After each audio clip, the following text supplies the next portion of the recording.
Lorsque ton père t'envoie dans un pays étranger pour étudier, alors tu connais le but de ton envoi là-bas, et donc tu déploies des efforts dans tes études.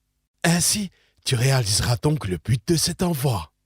La connaissance du but le plus élevé de la création de l'homme est donc une chose très importante. Toutefois, si tu interrogeais les gens sur la plus importante affaire qu'ils vivent et qui est « Pourquoi as-tu été mis à l'existence dans ce bas monde ?» Tu trouveras que la plupart d'entre eux ne savent pas pourquoi ils ont été créés, ni ce qu'ils doivent faire, ni encore qui ils doivent adorer.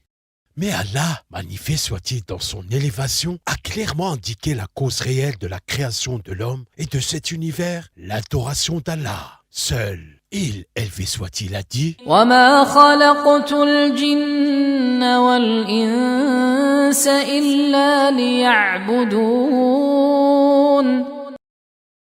Et il a dit à propos de l'univers, qui est le symbole de la réflexion et de la méditation, celui qui montre clairement la cause de notre existence. إِنَّ فِي خَلْقِ السَّمَاوَاتِ وَالْأَرْضِ وَاخْتِلَافِ اللَّيْلِ وَالنَّهَارِ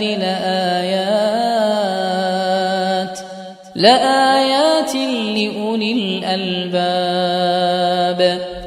En vérité, lorsque tu médites sur l'ensemble des créatures d'Allah, tu t'aperçois qu'il s'agit d'une création vraiment parfaite et minutieuse, et il n'est pas possible que tout cela ait été créé en vain. Lorsque tu vois quelque chose d'immense de fabriqué, comme une construction élevée ou un avion gigantesque, tu t'étonnes de la minutie de sa fabrication. Comment et pourquoi a-t-elle été fabriquée ? Cette réflexion et introspection implique que tu réfléchisses à ce qui est plus immense encore, notamment la création des cieux et de la terre. Plutôt la réflexion sur la minutie de la création de l'humain. Réfléchis à propos de ta raison humaine. Elle réfléchit, solutionne, mémorise les connaissances et les consignes, et tout cela en moins d'un millionième de seconde. Voilà donc le cerveau qui nous a donné les voitures, les bateaux, les missiles et autres choses auxquelles nous avons accès aujourd'hui. Réfléchis sur le cœur. Comment il transporte le sang en continu de manière organisée tout au long de la vie.